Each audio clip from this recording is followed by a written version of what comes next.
Ladies and gentlemen, the Brit Pack is back. Episode number 34 this week of the MMA Podcast, the brings you fighting talk with a distinctly British flavour. My name is Simon Head. I'm an MMA journalist from here in the UK. And my partner in crime, Chamatkar Sandhu, he's not here this week. He's been laid low with a serious case of jet lag after a pretty heavy week, from what I could make out, over there in Orlando, watching WrestleMania and all of the WWE shenanigans that have been going on during WrestleMania week. So I'm flying solo this week, guys, so bear with me, but we do have plenty to talk about. UFC 210 took place in Buffalo, New York this past weekend, and to say that Daniel Cormier beat Anthony Johnson to retain his title barely scratches the surface of the whole myriad of talking points that we will get through on this week's show about that event. Absolutely. Possibly one of the most bizarre events in recent UFC history. After that, we'll follow up with your questions answered. You sent in a whole boatload of questions for us this week, which I'm really grateful for, especially as I'm flying solo this week. I will go through each and every one of those and give you, hopefully, some sort of coherent answer for each. And after that, we will then look ahead to UFC on Fox 24 as the Octagon lands in Kansas City, Missouri, and Demetrius Mighty Mouse Johnson bids to equal the great Anderson the Spider Silva's record of 10 consecutive UFC championship defenses in the main event when he takes on Brazilian Wilson Hayes. But we cannot go anywhere until we've spoken about UFC 210 this past weekend. Buffalo, New York. And just bear in mind those last two words, New York, because they're very, very relevant right now. That was the scene of what was one of the most chaotic, bizarre, and just pure weird fight weeks. Daniel Cormier, as I say, defeated Anthony Johnson by rear naked choke submission, almost a carbon copy of his finish of Rumble Johnson the first time they met, when DC captured the then vacant UFC light heavyweight championship. But this was a whole different story. Back then, Johnson sent Cormier flying across the cage with a huge overhand right. And I think a lot of people in the media, and I know a lot of the fan base, were thinking that perhaps this might be AJ's chance. Rumble might be the man this past weekend, stepping in there. He knows what he needs to do. He can correct his game. We know he's got the punch power to finish virtually anybody in the world. And with a few adjustments, I think a lot of people were expecting him to win. He was the favourite with the bookmakers as well when the pair stepped into the octagon on fight night. I actually predicted Cormier to win. I thought he would do pretty much the same as he did first time round. But I did think he'd have to go through a bit of a storm first, and really he didn't. AJ, for reasons that I don't understand, and I'm sure all of you guys out there who were watching the fight as well, you probably aren't too sure yourselves why Anthony Johnson went to a wrestle first game plan against the former Olympic wrestler Daniel Cormier. It left me bemused. It left his own corner bemused. We've heard the audio that's been widely circulated now. And it basically, all it really achieved was it helped empty Johnson's gas tank. It did Cormier's job for him. And then once the gas tank ran dry, Cormier took him down, flattened him out, and tapped him out very, very quickly. That tap came incredibly quickly. And at that point, we were like, well, this is bizarre. You know, Anthony Johnson has just effectively blown a golden opportunity to become a world champion, book himself into a super fight with John Jones, and really take his career to a whole new stratosphere. Instead, he goes and retires. It was something that he'd planned before the fight. Apparently, if he'd won, he was going to put the belt down in the cage. Well, he was going to walk out with the belt, perhaps, but he was going to put the gloves down and say, that's me done. He's made a commitment to another job. That was the phrase he used. And we're waiting anxiously to hear what this other job is. There's been a suggestion that it might have something to do with American football. It won't be playing, according to Rumble, based on his answers in the press conference. But Henry Hooft on the MMA Hour hinted that it might still be something to do with American football. So very interested to see what happens with Anthony Rumble Johnson next. What we do know is that the UFC light heavyweight division just got a little bit thinner, and it's pretty thin already. So the list of top contenders is just dropped off by one, and arguably the most dangerous and destructive contender is now off the table. I guess that moniker, if you like, now goes to Britain's own Jimmy Manuwa. He is probably the biggest knockout artist left in that UFC 205-pound division. And he featured as well on Saturday night as Daniel Cormier, after letting AJ say his piece, DC grabs the mic and goes full on WWE professional heel, mocking Jimmy Manuwa at cage side, berating John Jones, telling him to get his academics in order before he can be let back into the classroom. Absolute promotional gold. I spoke to DC, it must have been about 18 months ago now in Vegas, and I asked him specifically about that time that the fighters get on the microphone and why so many fighters choose to waste it.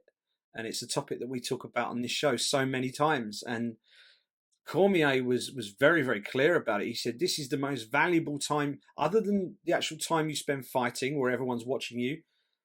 The number one time you have, the most important time that you have to push your own personality across, to push your own wants and needs across, and to really state a case for how you want to take your career, what direction you want it to go in, who you want to fight next, where you want to fight next. That time comes when you're given the opportunity to speak on a live mic, on live television, after a fight that you've just won. Everybody's looking at you. Everybody's listening to you. They want to know what you're going to say. And if you just turn around and go, yeah, I'll fight whoever they put in front of me, you might just as well not say anything. DC gets it. And what we saw on Saturday night was proof that he gets it. And this is a guy who's been getting booed largely because he isn't John Jones. I think people have bought into John Jones as a superstar fighter, and for all of his shortcomings outside of the cage, they love him anyway. Everyone loves a bad guy sometimes, and everyone loves a reclamation project as well. And John Jones is definitely someone who fits into both of those categories. DC, he's pretty clean cut. He's pretty respectful. He's got the analyst job on Fox. He's a former Olympian. He ticks every single box for what a model champion should be. Yet the crowd just don't buy into him at all. And he's decided to embrace that rather than be frustrated by it, where I think he has been frustrated by it in the past, watching, particularly during press conferences with him and Jones. I think it's taken him a little while to get used to the fact that maybe he isn't going to win the crowd over and have them all cheer for him, but he's winning them over in another way. He's winning them over by getting them to react. And it's the whole professional wrestling thing. Boo me or cheer me, just don't be indifferent towards me. And that's exactly the way DC's going about it. If you know your WWE and your current affairs in WWE, they've got a superstar over there by the name of Roman Reigns. And he's being pushed as the big superstar, fan favorite, babyface as they call them, and the crowd are just not having it, and they're booing him out the building. And on a show, it was the WWE Raw show just after WrestleMania. He stepped into the ring, and the crowd booed the roof off for 10 minutes solid, and he didn't say a word. And he waited, and like a true pro, he knew what was going on. He just let it happen, and then he just waited for it to die down a little bit, said, "This is my yard now," put the mic down and walked off. Promotional brilliance again. The crowd absolutely giving him pelters. DC is effectively taking a page out of Roman Reigns' book. And he even referenced it afterwards as well. He knows what he's doing now, Daniel Cormier, and I think it's going to make him an even more fascinating personality to watch in the weeks and months ahead, especially if he gets booked to fight John Jones again. I think we're gonna have a lot of fun in the lead up to that fight. The big question, of course, is what should happen next for Daniel Cormier? Should it be against Jimmy Manuwa? Should it be against John Jones? Well, I think if John Jones is available and he fits into the timeline for DC, I think he would be the guy that gets the shot. He's the pound for pound star. He never lost his belt in the cage, and he still hasn't had an opportunity, within the confines of the cage at least, to get his belt back. He would have done, but he failed that drug test. for the sex pills, and he's still not been able to get in there and win his old title back. He's technically, is he still the interim champion? Is that belt even still in circulation right now? He beat Ovince St. Preux to get it, but right now he's effectively the champion in waiting. He needs to beat Daniel Cormier, who is the champion. That's the fight that needs to get made next, I think. DC, I think, will want that fight as well. Where does that leave Jimmy Manuwa? I think it leaves him waiting, which is not great for him. I think maybe a fight with Shogun Rua. We spoke about it on the show. If Alexander Gustafsson gets beat by Glover Teixeira, that's an obvious matchup to make as well. Do the Glover Teixeira fight. The thing with Jimmy Manuwa is if he's on the shelf waiting and Alex Gustafsson gets past Glover Teixeira, and I expect him to, then I think all of the calls will be for Alexander Gustafsson to fight the winner of John Jones and Daniel Cormier, because the one man who has pushed Daniel Cormier and John Jones the hardest has been Alexander Gustafsson. So if you're Jimmy Manuwa, you want the title fight as quickly as possible, because he's probably got to go as far down the rankings as Shogun Rua to even stay active. And a win against him does nothing, effectively. It doesn't propel him any higher, because he's fighting a guy who's 4 or 5 places below him. And Alexander Gustafsson's got the opportunity to just completely leapfrog him on the basis of his fight is perhaps an easier fight to promote. So I don't know what's going to happen yet. I fear for Jimmy that he might be the odd man out, but we will have to see what happens. The fact that Cormier has got a pretty nasty looking broken nose, that just falls into John Jones' favour and further away from Jimmy Manuwa, because it means that Cormier is going to need time to get that sorted out.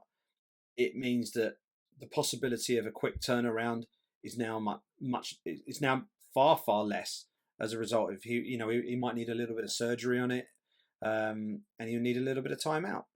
So I don't think it's looking that great for Jimmy Manuwa. From a British point of view, it would be great to see him in there fighting for a world title. I have a feeling that they will hold off and do DC John Jones 2, probably sometime in early August, I would imagine. And as for what Rumble's next job is, he says it's not MMA related. There've been hints that it might be something to do with the NFL and possibly to do with the LA Rams. If it isn't that, the only other suggestion I can come up with is ministry. I think he's a spiritual guy, and unless he's decided to do some sort of family care work or something, if he's got some elderly relatives that need looking after, and he said that he quit his job to do that. The only other thing I could think of is going into ministry. That's the sort of job that when people do that, they do completely change their career. There's an English soccer player by the name of Gavin Peacock. Very successful. Didn't play at international level, but was a good Premier League level player, playmaker in the middle of midfield for Chelsea. Very popular player he was too. And one day he just decided, I'm going to stop playing. I'm going into ministry, and that was it. Literally, like day and night, bang, done, and off he went. And maybe we're going to see that from Anthony Rumble Johnson. Who knows? Watch this space on that one. That one's going to be very interesting. Other thing I wanted to say about Daniel Cormier, of course, was I think there's a very good argument to suggest that the UFC Light Heavyweight Championship should be vacant right now. Because what happened at the weigh-in looked less than legit to the naked eye. Watched it at the time, and my first thought was, why is he coming back and weighing in again? All these early weigh-ins, you get one crack at the scales. That's it. So if this fight was taking place anywhere else, if this was in Nevada, if this was in California or whatever, as far as I can make out, you get one go at the scales. If you miss it, you've blown it. And Daniel Cormier missed it. 206.2, 1.2 pounds over the championship weight. So off he goes. And then we're all waiting for Rumble Johnson to hit the scale. And then who should come back through the door but Daniel Cormier? Ready with a couple of towels. Jumps on the scale again. Clearly manhandling the towel. A little bit of little bit of movement on the scale, and then all of a sudden, 205, whooping, hollering, cheering, everyone absolutely overjoyed. All of a sudden, the champion has made weight. My first thought was, well, how is this allowed? We since discovered that there is a clause in the New York State Athletic Commission legislature that says if you are a world champion and you're in a world championship fight and you miss weight, you have 2 hours to come back. But does that apply with this new weigh-in policy? Because most weigh-ins aren't conducted in boxing, for example. They're not conducted like they are with the UFC, where you get one crack at the scale and that's it. Normally you can miss weight, you can go away, and then you can come back, just like you could at previous UFC weigh-ins when they were all held on the scale, on the stage. So that was a bit of a weird one. So the first thought was, well, this is unusual. This is not what we expect from one of these early weigh-ins. You get one crack at the scale. Okay, he's come back and he's hit 205. The other big question is, he was gone for like 2 minutes, 20 seconds. And people on Twitter saying, yeah, he took a dump. A 1.5 pound dump. And he's gone, he's done that, and then he's come back in and jumped on the scales? Nah, I'm not having that. That just didn't happen.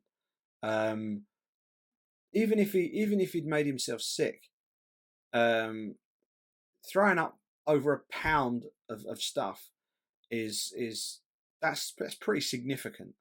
That's pretty significant. So I can't imagine that would have happened either.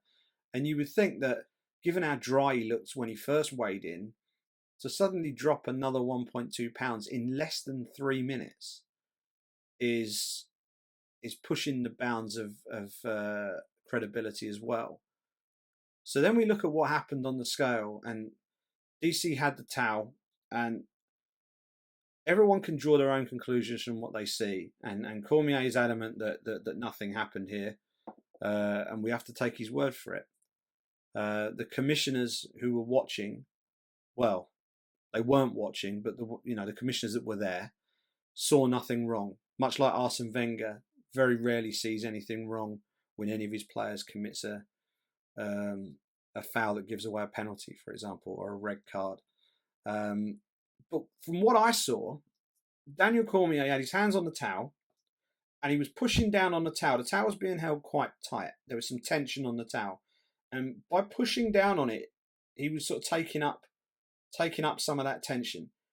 And watch it back and see what you think. I'm sure you've watched it a few times already, but watch it back and see what you think, because it looked to me that Cormier was looking down at the scale and adjusting the level of pressure that he was putting on that towel, almost as if he was trying to adjust to the appropriate level. Now, that may not be true. That's my interpretation of what might have happened. Daniel Cormier says he was just holding the towel because he didn't want it to fall down. No one dropped the towel when he was on the scale the first time. He only needed to grab the towel after he got off the scale. So, as an excuse, I think I'm not sure about that, if I'm honest. If a commissioner had seen that and had seen that he was holding the towel, then they would and should have told him to let go of the towel, and then we'd have had a completely true reflection of his weight. And if he'd have weighed 205, no worries at all. I just have a feeling that he wouldn't have done. It's just my personal opinion. And yeah, to me, having seen the footage and having seen that he was holding the towel and the circumstances around it, if now people are saying he had 2 hours, it's kind of a moot point. It's 2 hours. He could come back and I'm sure he'd have made the weight. I completely agree. If he'd had the 2 hours and he'd come back after like an hour of it or an hour and a half of it, I fully expect he would have lost that 1.2 pounds. After 2.5 minutes? 2.5 minutes to lose 1.2 pounds? I don't know. And the fact that he had the 2 hours, why did they rush him out so quickly? Why do that? It all seemed very panicked. Also, given the fact that Johnson needed to weigh in within the deadline as well, I don't know if there was some gamesmanship involved there. But it was, everything about that weigh-in was less than satisfactory. And you just hope that things are tightened up significantly the next time they have a weigh-in in New York State. You can bet everyone will be watching people like a hawk next time round. So there is an argument there that perhaps Daniel Cormier actually never made weight at all. The commissioner, the executive director said he made weight. He's the judge and jury in these things. So if he says it's legal, it's legal. But from what I saw, I think there are question marks over it. So I'd be interested to know what you think. Tweet me at Simon Head and at the Brit Pack MMA. Let me know. But lots of controversy around that main event fight. That was enough controversy for one weekend. But no, not this event. The co-main event delivered it's been described as a whole number of things. It was a complete cock-up. It led from, it was like one error, then snowballing into another, and the whole thing just turned into a complete mess. And we don't have a satisfactory sort of result from what we had on Saturday night. Gegard Mousasi was taking on Chris Weidman. This fight was arguably the most important fight on the fight card. We've got Mousasi. His UFC contract expired at the end of this fight. This was the last fight on his contract. He's on a winning streak. He's taking people to the cleaners. And a win over the former champion would have put him in pole position for a title shot. He'd have been right up there in the title discussion. Then you got Weidman. He's lost his last two fights. Both those fights were fights that he was winning. And he made crucial errors in both contests. First one against Luke Rockhold, he threw an ill-advised wheel kick. Rockhold took him down, and I'm not sure he got up again after that. Finished. Game over. Lost his belt. Then took on Yoel Romero. Was doing pretty well against Yoel Romero. Then just telegraphed one of his takedowns just a little bit. Ducked in for a single just as Romero took off. It was bad timing as much as anything. As much as it was an error. It was just bad timing. And Romero caught him perfectly with a flying knee, knocked him out. Game over again. Weidman needed this one. And this is on home soil for Chris Weidman. Such an important fight for both men. The fight starts off. Weidman, just as he did in his other two fights that he lost, was getting the better of things. He was doing really well. I think the first 10, 20 seconds of the fight, Mousasi looked like he was looking pretty sharp, throwing out some really good strikes. And then all of a sudden, Weidman just closed the distance, got his hands on him, and manhandled Mousasi, who said that he wouldn't get taken down once in that fight. I think Weidman had taken him down 3 or 4 times by the time the controversy kicked in. And that controversy took place when Mousasi landed 2 solid knees to Weidman's head. He had Weidman in kind of a front headlock and landed 2 big knees in the clinch position there. And Weidman was bent over with both his hands down. Now, when I say both his hands down, they were both pointed downwards towards the floor. One of them was certainly touching the floor, like palm down. The other one, not so much. And herein lies the issue. It was close. And Weidman was trying to get both his hands down in order to prevent the knees. And he was of the view that the knees were illegal at the time. Referee Dan Mergliotta, one of the most experienced referees on the circuit, he, to the naked eye, thought that those knees were illegal. And certainly watching it on TV, at real time, in real speed, the obvious question was, when you went, whoa, were they legal? Because it's blink of the eye stuff. So Dan Mergliotta thought that they were illegal. So he paused the fight, quite rightly, because he believed that a foul had taken place. He warned Gegard Mousasi, and then he went to check on Chris Weidman.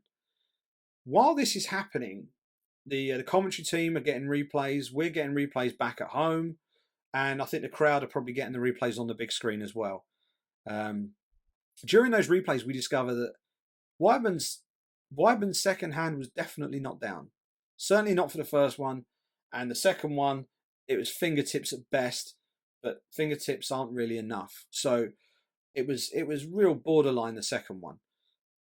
So what we can deduce from this is that Gegard Mousasi did not commit a foul in either case, in either one of those knees. The referee made a mistake. That's fine. Referees make mistakes. They're human beings. People make mistakes. And certainly was something that required an awful lot of really close viewing of super slow-mo instant replay. We needed that to determine whether it was a foul or not. Dan Miragliotta did not. You don't get that in live action. You have to judge it based on what you see.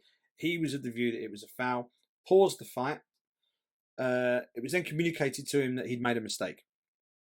And at which point, they're trying to work out what to do next. Medics come in. They talk to Weidman. Weidman has got 5 minutes based on the fact that Dan Miragliotta paused the fight. But he's groggy. He's been smashed in the forehead with 2 big knees from a world championship caliber fighter. He's going to be groggy. What they should have done was given him the 5 minutes and then checked him. They checked him straight away. And at that, they basically ruled that he couldn't continue. And because they'd also ruled, having seen the replay, that the knees were legal, that then means that it's a TKO victory for Gegard Mousasi. Now, there's so much wrong with this decision.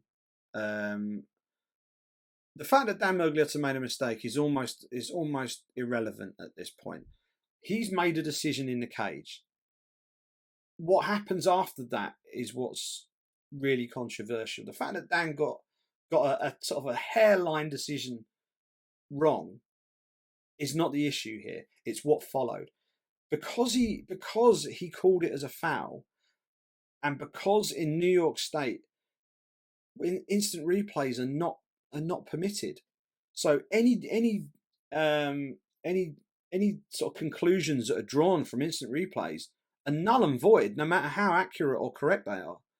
They are irrelevant. You know, you could show a replay saying, look at this. The referee's decision in this particular situation should be final. And that decision was, it was a foul. He'd already warned Mousasi, so there was no need to take any further action against him. There was certainly no need to do anything else. It was just about giving Weidman the 5 minutes.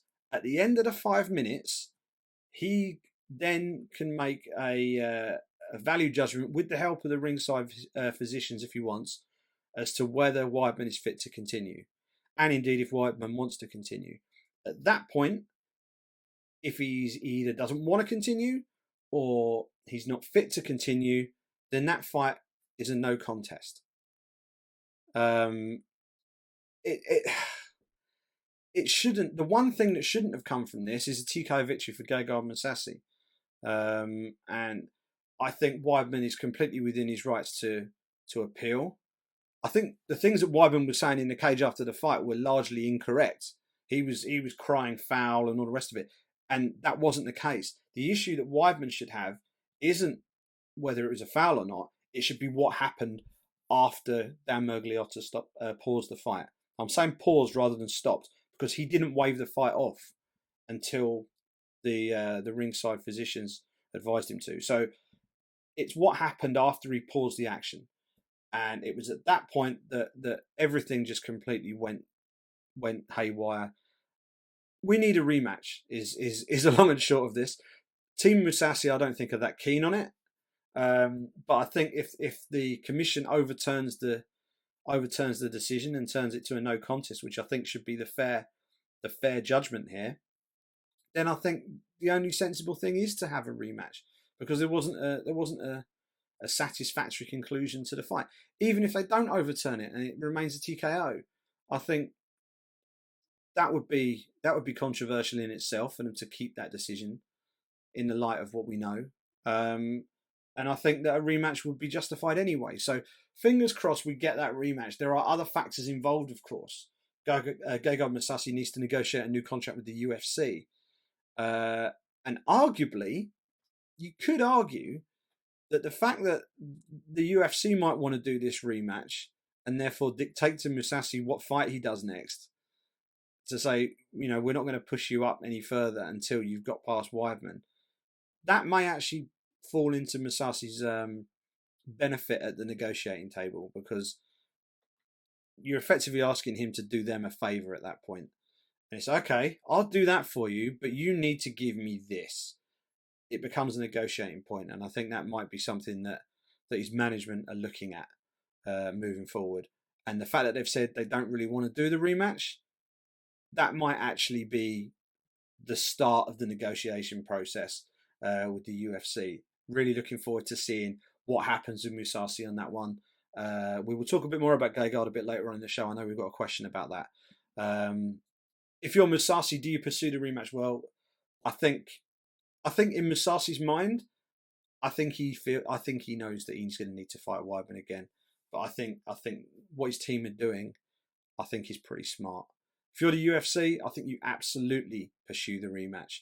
And in terms of what should have happened, I think that really should have been a no contest, and we should be talking about a rematch anyway. The whole thing was a colossal cock up.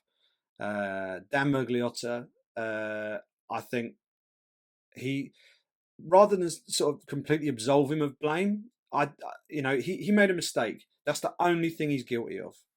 There was no incompetence on his part. He got a hairline decision wrong. Hairline, it was so close. So I wouldn't lay any huge blame at his door at all. It's what happened afterwards. That was a co-main event. That's more than enough controversy for one event, right? We've had the weigh-in, we've had the retirements, we've had all the rest of it, and we've had all of this with Gegard Mousasi. That's enough, isn't it? No, we had Cynthia Calvillo versus Pearl Gonzalez. The fight was fine. The fight was absolutely fine. We will talk about that in a second. But what happened during fight week? Again, at the weigh-ins, we had a situation where Cynthia Calvillo made weight, Pearl Gonzalez made weight. Both of them looked healthy doing so. So to then hear news that was then confirmed by the commissioner, let's not forget this. It was confirmed by the executive director during a press scrum that Gonzalez had been pulled from the fight, and that the fight was off. And the reason for being pulled from the fight was because she had breast implants. Now, we can argue the rights and wrongs of whether that is a legitimate rule to have. I understand the thinking behind it. I don't necessarily agree with it, but I understand the thinking behind it. Because they feel that there's a potential safety issue with burst implants and things like this. But that really, again, isn't the point here. That's almost a secondary topic. The point here is, how did it get this far?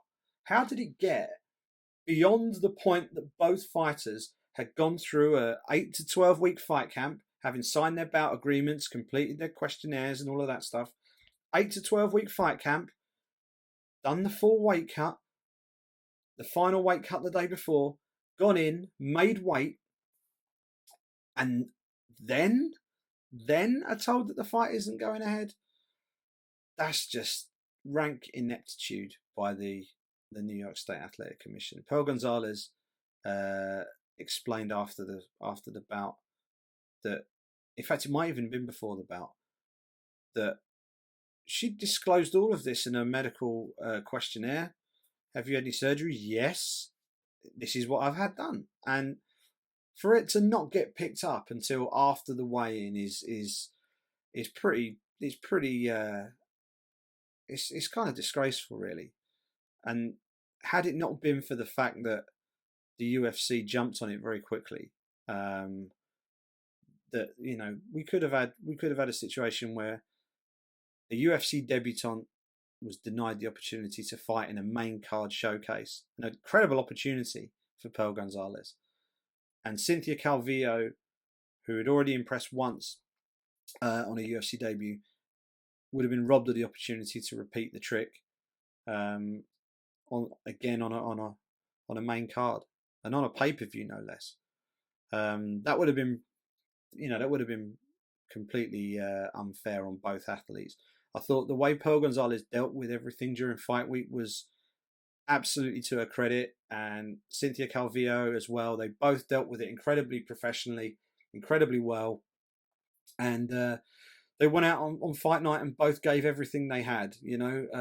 Calvillo was a class above, absolutely a class above. Look, she looks a serious prospect, a serious prospect. And she had a good little showcase spot on that fight card, being in the middle of that main card.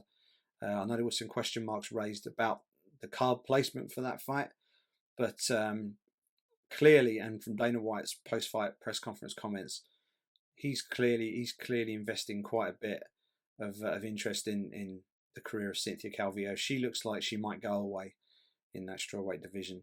Exciting stuff for her going forward. As for Pearl Gonzalez, she showed an awful lot of toughness out there against an incredibly dynamic and dangerous opponent.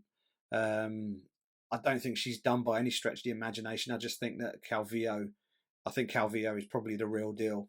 But Gonzalez showed a lot of toughness and did a pretty good job of holding off Calvillo's attacks on the mat for a large portion of that fight. And the fact that she took it deep into the third round, I think was only to her credit. And after all of the hullabaloo and unnecessary attention that the events of the day before had caused, I thought she handled it with incredible grace and dealt with it very well. So hopefully we get to see both of those athletes back in action very soon. They've got slightly different career trajectories at the moment, but I thought they both dealt with that whole fight week incredibly well.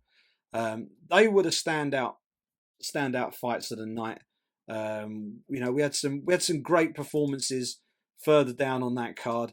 On the preliminaries, Gregor Gillespie absolutely blitzes Andrew Holbrook, 21-second knockout. That was fantastic.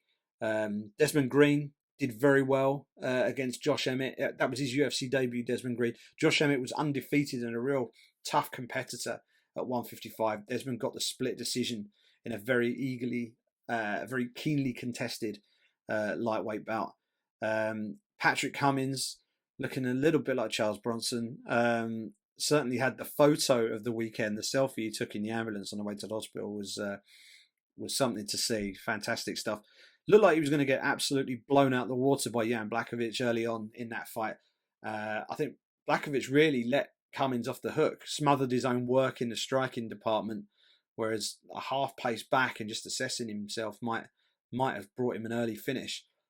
Cummins really gritted his teeth and got through it and claimed the majority decision win, 229-28, and one judge gave it a 28-28 draw. Shane Burgos, very, very entertaining featherweight. Looking forward to seeing more of him. Getting a third round TKO over Charles Rosa. Kamaru Usman looks a monster. He's like a welterweight Yoel Romero. He's got that same sort of physicality in the octagon. He looked fantastic against Sean Strickland, dominating him across 3 rounds. 2 30-26 scores on the scorecards after that one.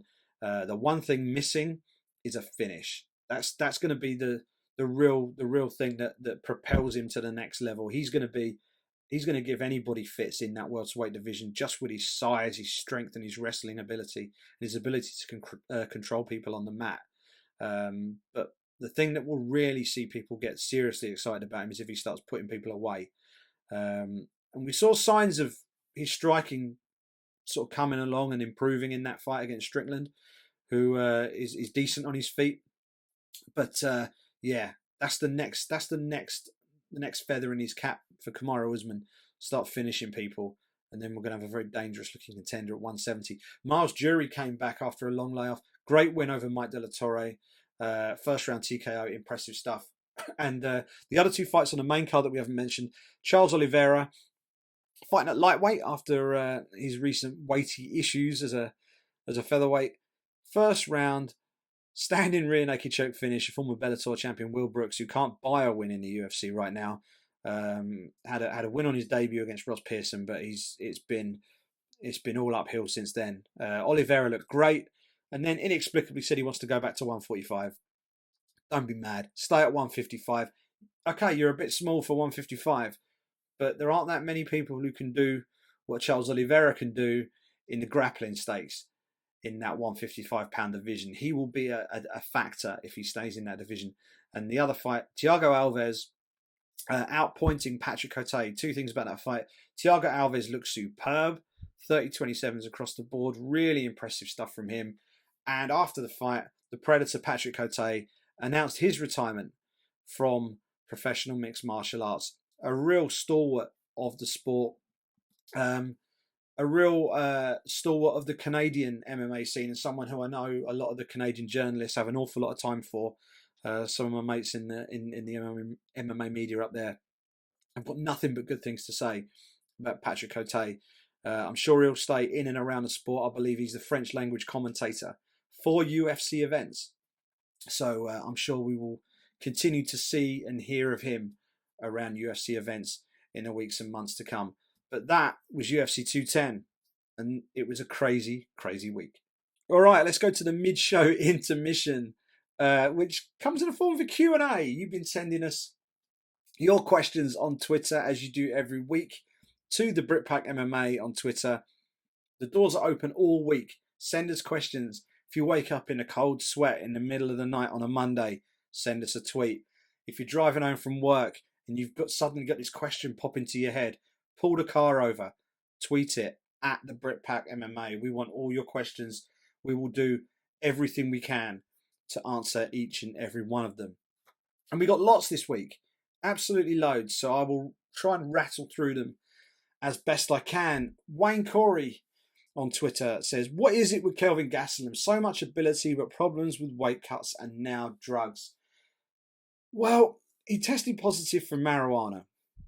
And he's now been pulled from his fight with Anderson Silva in Rio. And it's unfortunate. It's unfortunate. I mean, personally, when someone tests positive for marijuana, it just makes me shrug my shoulders. It's out of competition. If it's in competition, okay, I kind of understand it. Or was it in competition, actually? I think it might have been just after the fight or the fight night. So, yeah, I mean, is it performance enhancing? I don't know. I'm not so sure about this. I'm just not sure that the sort of sanctions that come down on fighters that test positive for marijuana is sort of proportionate to the amount of performance enhancement that marijuana could potentially give an athlete.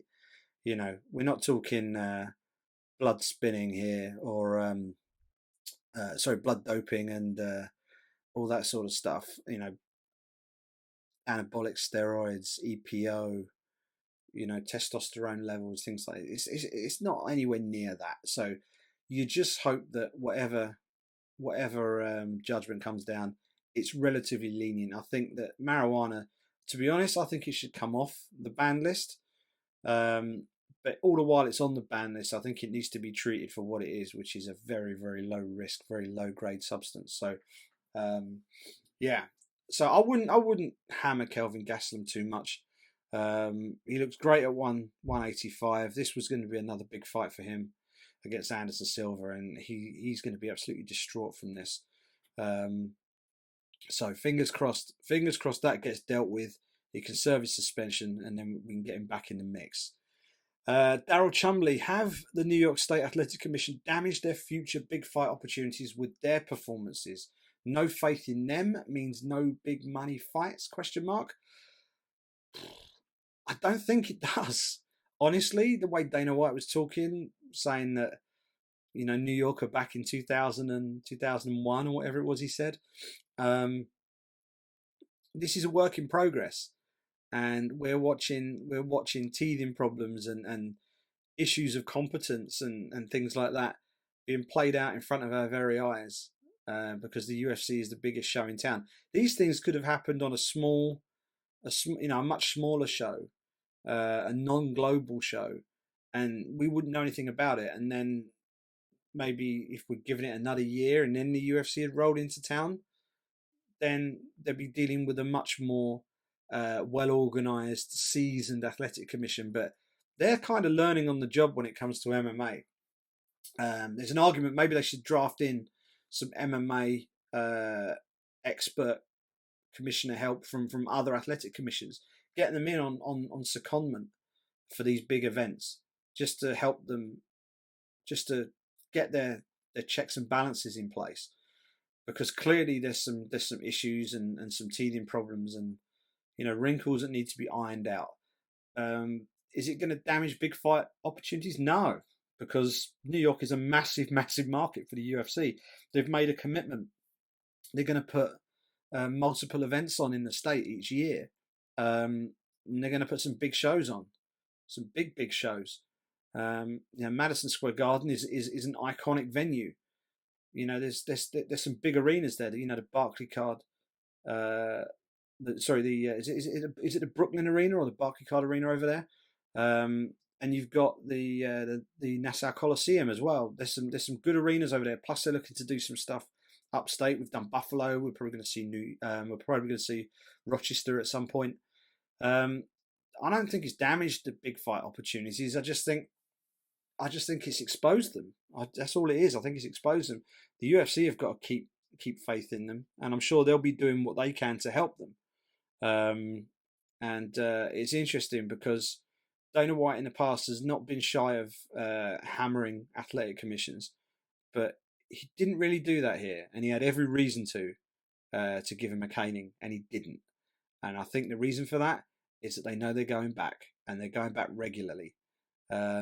So, I think we're going to see these teething problems. It's not good. It makes the sport look a bit dumb sometimes, and it certainly did on Saturday night. But that's not the fault of the UFC, and it's not the fault of the fighters. Not in this case. It lies at the fault of the Athletic Commission, and hopefully this complete fuck up that happened this weekend will allow them to, or encourage them to take a real close look at what they're doing, draft in the help where they need it, and then the next time we see the UFC over here in New York, then we'll see a much smoother, slicker operation. Stuart Tuckwell, with things going wrong with every New York event, would it put people off? Those with no affiliation to New York, would it put them off fighting there? It's kind of it's yes and no. I think some people might think, blimey, I don't know about this. But what you also have to bear in mind is that the UFC are going to be bringing big shows to New York, and fighters want to be on the big shows. So are you going to turn down a spot on a Madison Square Garden pay-per-view because there was a slightly iffy weigh-in at UFC 210? Or they made a mess of the Musashi Weidman fight? That, for me, is the biggest issue, the way they handled that. But I don't think it's going to put people off, no.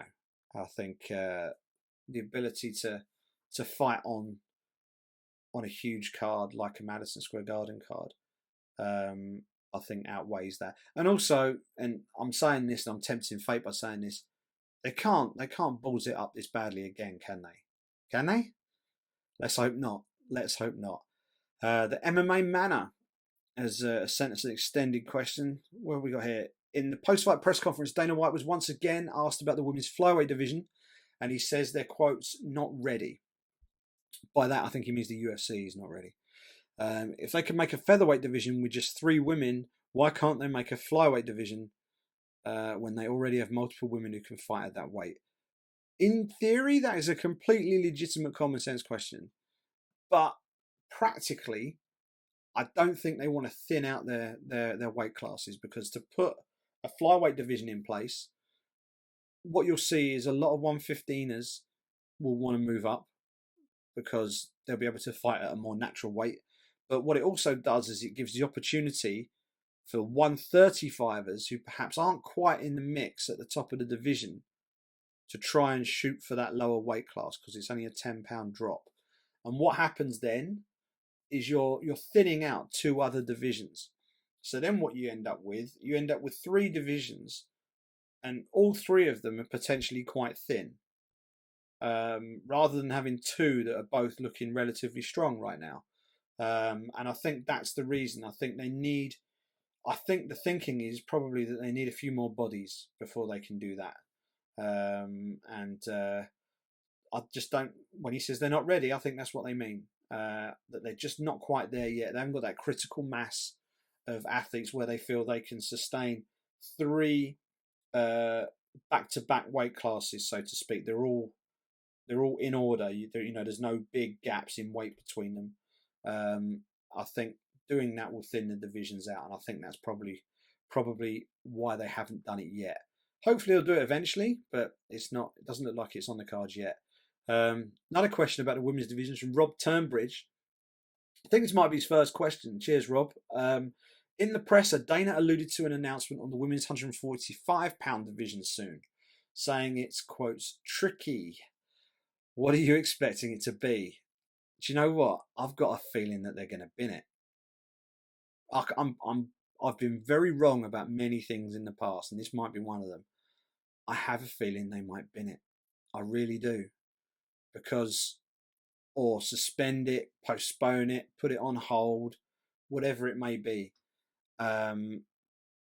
Because if you look at the discussion about the flyweight division that we just had, where the athletes are there, but they don't want to thin out the other divisions, you've got an entirely different problem with the 145-pound division, where you need to recruit. And when WME IMG are currently cost-cutting, it's late, and they're looking to just streamline everything and make everything run a little bit leaner, to then draft in an entire weight class at this point, maybe they're just not in the position to do that.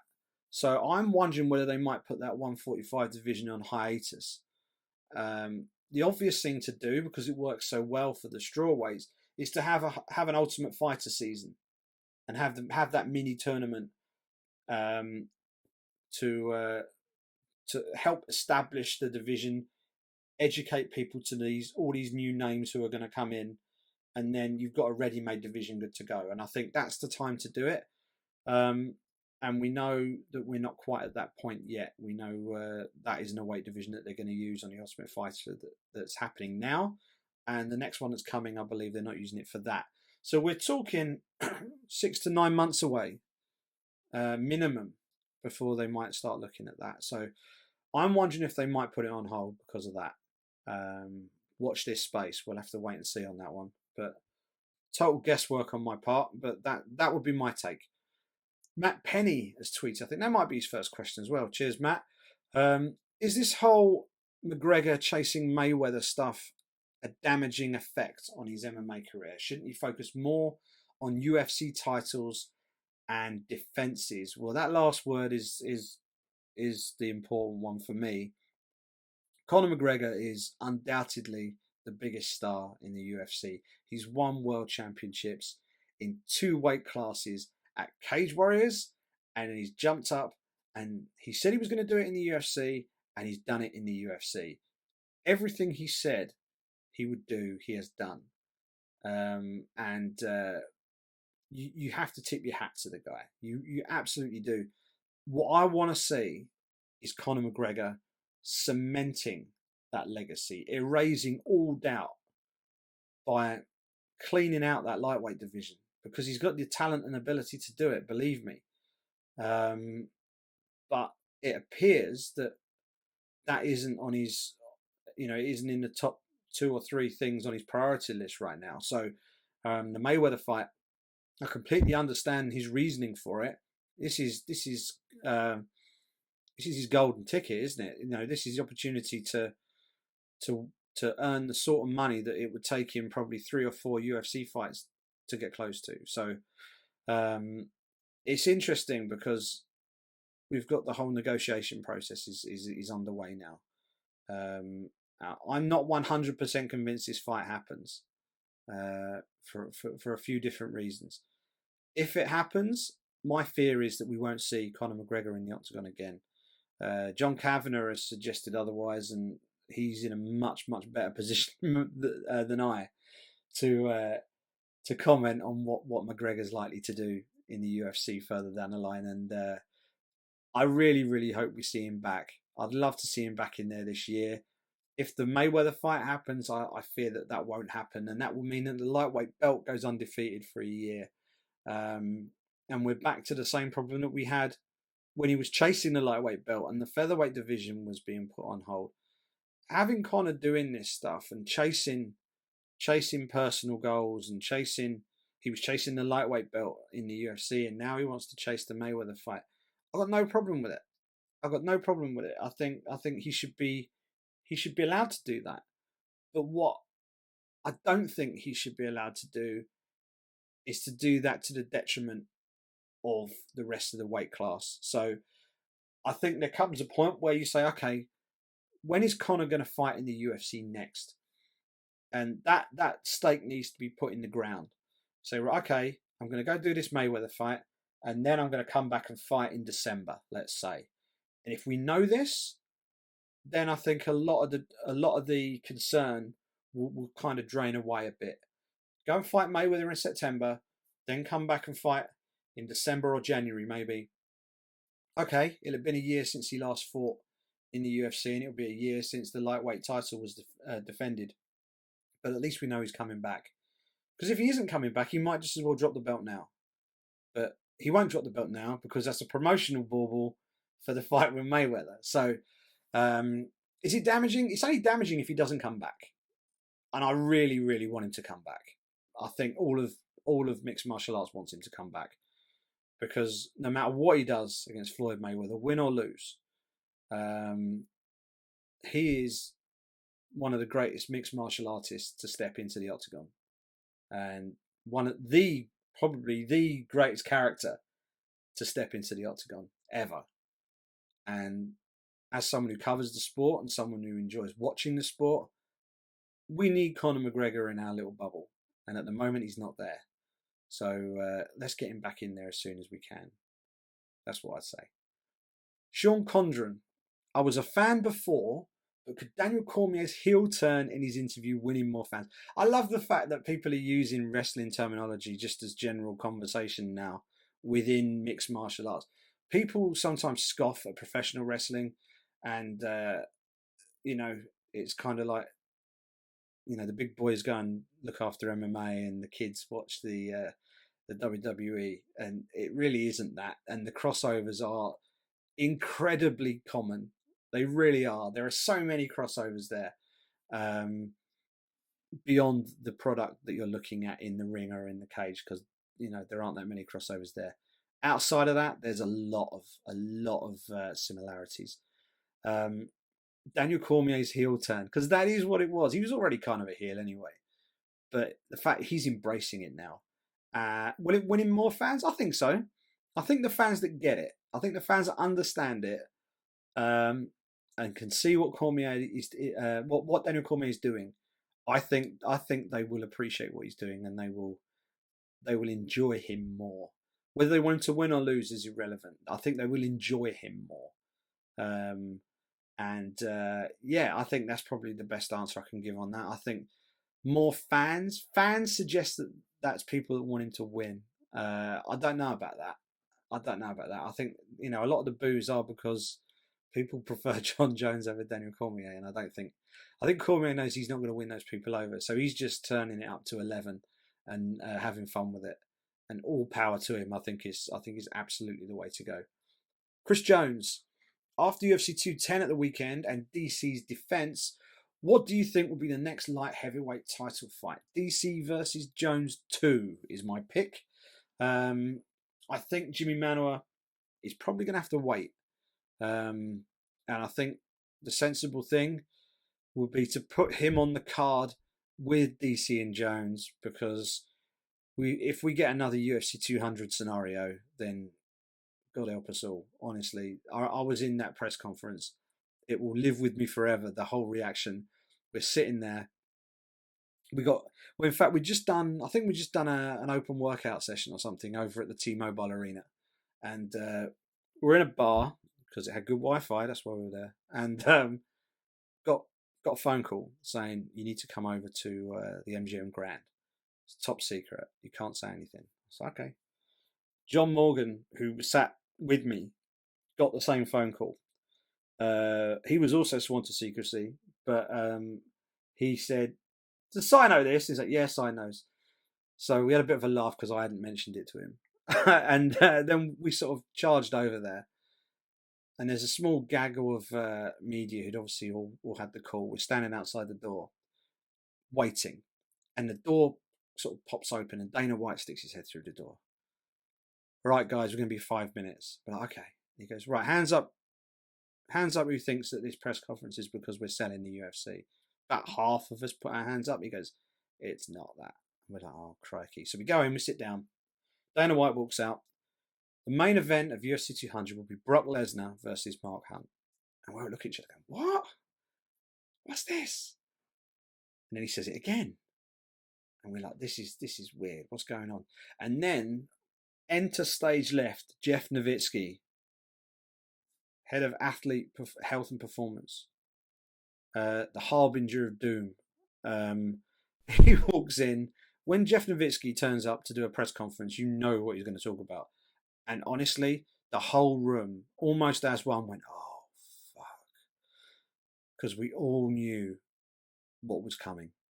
We didn't know which one, but we all knew what was coming. And sure enough, failed drug test. Turned out it was John Jones. And it sent everything into a complete tailspin. That fight week was nuts. So, Dana's already said that if I do Jones versus DC, it will be the co-main event. Which, there aren't many fights you could put above that justify being above it.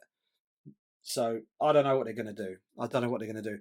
But whatever they do, if Jimmy Manuwa is not in the title fight, he needs to be on that card because he is the insurance policy. He has to be on that card so that if DC falls out, fails to make weight, gets injured, whatever, John Jones has another mishap, calamity between getting to the town and then getting to fight night, something happens to him, you've got the insurance policy there. Jimmy Manuwa always hits weight, always comes in on weight, in shape, and ready to go. Get him on the card, and you never know, he might end up getting that title shot first after all. But I think the fight to book, Chris, is DC versus Jones 2.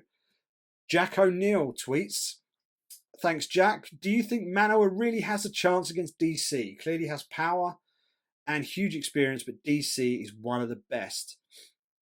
DC is one of the best, Jack. Absolutely. I think he's massively underrated. I really do. I think within the sport he's got the respect, but I don't necessarily think he's got the same level of respect outside of that little MMA bubble. I don't know if the fans quite have that level of respect for him. Do I think Manuwa has a chance? Yeah, he does. And if Manuwa didn't have knockout power, I would say no, he doesn't. But Manuwa has knockout power, and just as Anthony Johnson has knockout power and people were backing him to beat DC, Manuwa, although perhaps his game isn't as well rounded, Manuwa's knockout power is legit. And we're starting to see that. I've watched more of Jimmy Manuwa than pretty much any other fighter on the UFC roster during my career. And I've watched him just destroy people. Absolutely destroy people. And he's now doing it at the top level. You know, his last two fights, you won't see two more brutal knockouts this year than the two knockouts that he produced against OSP and then against Corey Anderson. And his game's rounding out nicely as well. You know, he's been at All Stars for a while now. He's training with some legit guys, including Alexander Gustafsson. And this is the best Jimmy Manuwa we've ever seen, without a doubt. And if Jimmy Manuwa can put that left hook on the side of Daniel Cormier's head, he could become a world champion. The question is, can he do it before Cormier gets into the mat? Because Cormier, and this is no slight on Manuwa's wrestling ability, Daniel Cormier's wrestling is just about as good as there is in the light heavyweight division. So if he gets you down, you're going to do well to get back up again. So if Manuwa can keep it standing and land, then absolutely you can win. The betting will be lopsided towards DC, but Manuwa certainly has a chance. Daniel Bradley has tweeted, do you think there's any chance of the UFC signing Danny Henry for Glasgow. Now, I don't know that much about Danny Henry. I've not had the chance to see him fight yet. He fights, I believe his recent fights have been down there in South Africa for EFC, and he's doing a good job down there. I think he's 10-2. 3-fight win streak, all finishes, and seven wins from his last 8. So he's clearly doing the business. The question is, when do the UFC want to bring in new talent for the regions? The UFC have got 3 Scottish fighters on their roster at present: Stevie Ray, Jojo Calderwood, and Paul Craig. Now, I expect that Scottish contingent to be a little bit bigger than 3 by the time the Glasgow show rolls around on July 16th. Will Danny Henry be part of that group? I don't know. Maybe. It depends. It depends how many Scottish fighters the UFC want to draft in, because obviously drafting them in for one show is all well and good, but that's not what the UFC does. They bring them in and they keep them around for 2 or 3 fights and see if they can hang around. They tend not to sign people on 1-fight contracts. Maybe we'll start to see that. Who knows? In some ways, it makes sense for some of these regional shows. If the UFC says, "Look, we'll give you a 1-fight deal. If you do the business, there's a fair chance we'll offer you something." So it's kind of like a dress rehearsal. It puts the local fighters on the card. I'm kind of winning myself over talking about this now. Yeah, get him on the card. Get him on the card. Whether they do or not, I don't know. But I wouldn't be surprised if the UFC adds 1 or 2 Scottish fighters to the roster by July 16th. Watch this space. Let's see what happens. Stuart Tuckwell has the final question of this pretty sizable Q&A session. With Gegard Mousasi now a free agent and Jacare becoming a free agent after Saturday, do you think they will try and re-sign, or do you think they'll choose to re-sign with the UFC, or will they sign with an organisation like Bellator? Both have history working with Scott Coker. Great question. This is going to be really interesting. I think this is kind of, I think, well, with both of these guys, it's kind of a watershed situation, because we've seen fighters leave the UFC and go to Bellator. Some of those fighters are fighters that have been doing well. And I think the highest profile one is Rory MacDonald. I think he was ranked number 1 or number 2 when he left. We've got another situation here with Mousasi and Jacare, who are 2 of the top contenders in that UFC middleweight division. They're both former world champions under Scott Coker. Mousasi at light heavy and Jacare at middleweight. But either one of them could conceivably be a UFC middleweight champion of the future. Michael Bisping, we know, has probably only got a couple of fights left. He basically said he wants to defend 3 times and then ride off into the sunset. I believe he also said that if he lost his belt, he'd call it a day. So whichever way you look at that, we're only talking another couple of fights. So interesting to see what happens here, because I think both Mousasi and Jacare are in a position where they can ask for some serious money.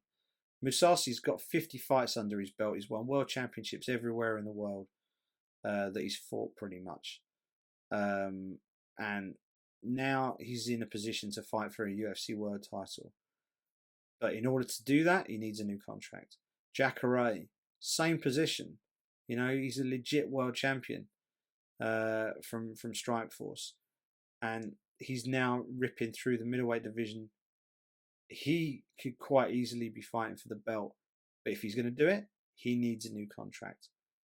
Now, they could jump into Bellator and be instant superstars and end up fighting each other for the middleweight title in no time at all. So it's, it wouldn't take long for one of them to get the belt and the other one to challenge. So it's really interesting. I think if Mousasi and or Jacare end up in Bellator, I think that would be a huge momentum shift towards Bellator, because you've got 2 credible, current, legitimate, elite level guys leaving one promotion to join the other. So how they go about the negotiation process and how the UFC deal with this will be really interesting. Of course, being that close to a UFC belt, may well be the determining factor that keeps you around. So yeah, I have a feeling Musasi will stay. I also have a feeling that if one of them leaves, I think Jacare is the more likely to leave. Um, that's just my gut feeling. But we'll see. You could see either one of them leaving. You could see both of them leaving. They could both stick around. It really is sort of toss a coin with both of them. So, but watching their next move will be very interesting. That's for sure. That's the Q&A section done.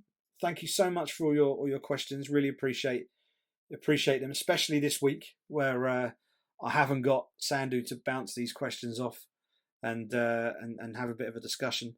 You can tweet them to us at the Brit Pack MMA, and you can do it whenever the mood takes you. Don't wait for us to ask. Just ping them over, and we'll keep track of them and answer them on next week's show.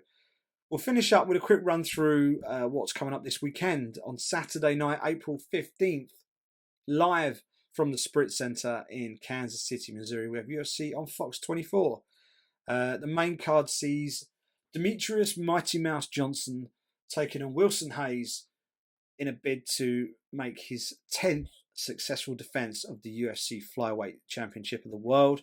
If he's successful, he will join Anderson Silva at the top of the list for World Championship defenses in the UFC. And then obviously one more, he'll be on the top of the tree himself. Demetrius, number one pound for pound fighter on the planet right now. It's hard to see where the challenge is going to come from in that flyweight division. He really has cleared out that division. Wilson Hayes, dangerous grappler,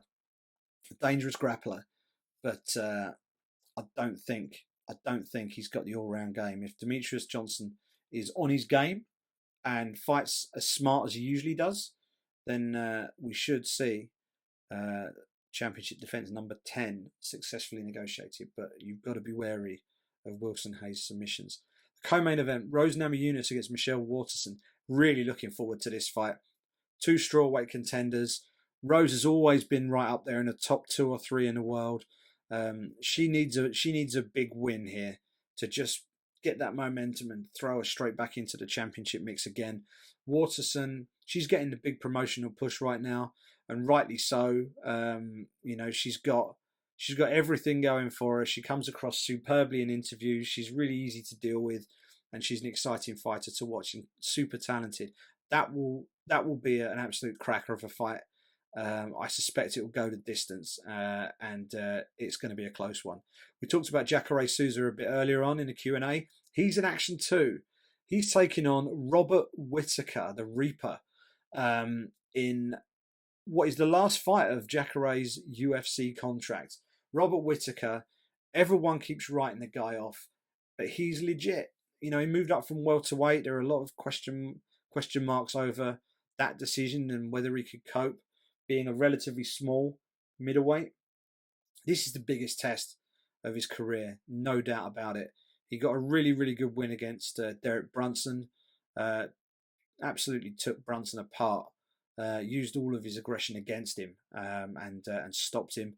Ronaldo Jacare Souza has got heavy hands, and of course we know all about his world-class grappling credentials. Robert Whittaker, I'm sure, will be a sizable betting underdog for this one. But I'm fascinated by this because I've said it before, when Australia take a sport seriously, they get very good at it. And if they could get themselves a world championship challenger or even a world champion, I think that could be a real game changer for the sport down there. So looking forward to seeing how Whittaker does against someone like Jacare, who really, really needs to put on the show. Take out this rising contender in Whittaker and say, I'm the guy who should be fighting for the belt next. Rounding out the main card, Jeremy Stephens against Renato Moicano. Stephens, we know all about him. Moicano, I believe, is undefeated. This is going to be an interesting fight. Not much name value in Moicano for Stephens. It's a fight that most casual bystanders will be expecting Stephens to win. But it's going to be a tough one for him against a relatively unheralded but dangerous challenge. The prelims see Alexander Volkov taking on Roy Nelson. Patrick Williams taking on the debuting Tom Duquesnoy. For those of you who don't know Tom Duquesnoy, watch out for this kid. He is legit. Former Bama world champion and absolutely superb. Trains out of Jackson's and he's the business. Trust me. Watch that guy, the fire kid, Tom Duquesnoy. Everyone talking about Francis Ngannou coming out of France and being so good. We've got Carl Amasu in Cage Warriors as the welterweight champion. He looks UFC bound very, very shortly. Also coming out of France is this lad, and he might be the best of the lot. Tom Duquesnoy, watch out for him. Bobby Green is back in action against Rashid Magomedov. That's a stiff test for him on his way back into the octagon. And a fight that I think, if you're going to put your money down on a fight of the night, put it down on Tim Elliott versus Lewis Smolka. That, I think, will be an absolute cracker. Scrambles are plenty in that one. Just you watch. Fight Pass prelims are going 5 deep this weekend. Devin Clark versus Jake Collier. Anthony Smith against Andrew Sanchez. Aljamain Sterling way down on the card against Augusto Mendez. Zach Cummins versus Nathan Coy. And Ashley Evans Smith, who I also think deserves to be a little bit further up the card than being the curtain jerker. First one out against Ketlin Vieira. Watch out for her.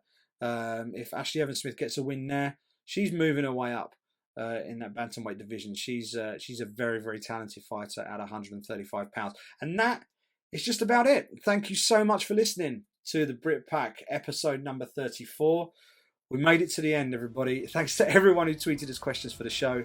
Our doors, as I say, are always open for your questions. So make sure you tweet them to our official account at the Brit Pack MMA, and we'll answer them for you next time we go on air. You can follow Sandu, even though he's not here. Follow the man on Twitter anyway. He's at Sandu MMA, and you can follow me at Simon Head. As I say, the official show handle is at the Brit Pack MMA. You can subscribe to the show via iTunes, Stitcher, SoundCloud, Acast, and YouTube. And for all of our previous shows, plus details of how to subscribe and a few other bits and bobs, check out our official website, thebritpackmma.com. Right, it was a bit of a different show this week with Sandy being out of action, but I guarantee he will be back in the mix once again on next week's show. We'll pick over the best and worst of UFC on Fox 24 as Mighty Mouse bids to equal Anderson Silva's record of 10 consecutive championship defences. Are you going to bet the house on Mighty Mouse? Or is Wilson Hayes the phrase that pays? We'll find out on Saturday night. Enjoy the fights, and I'll speak to you next week.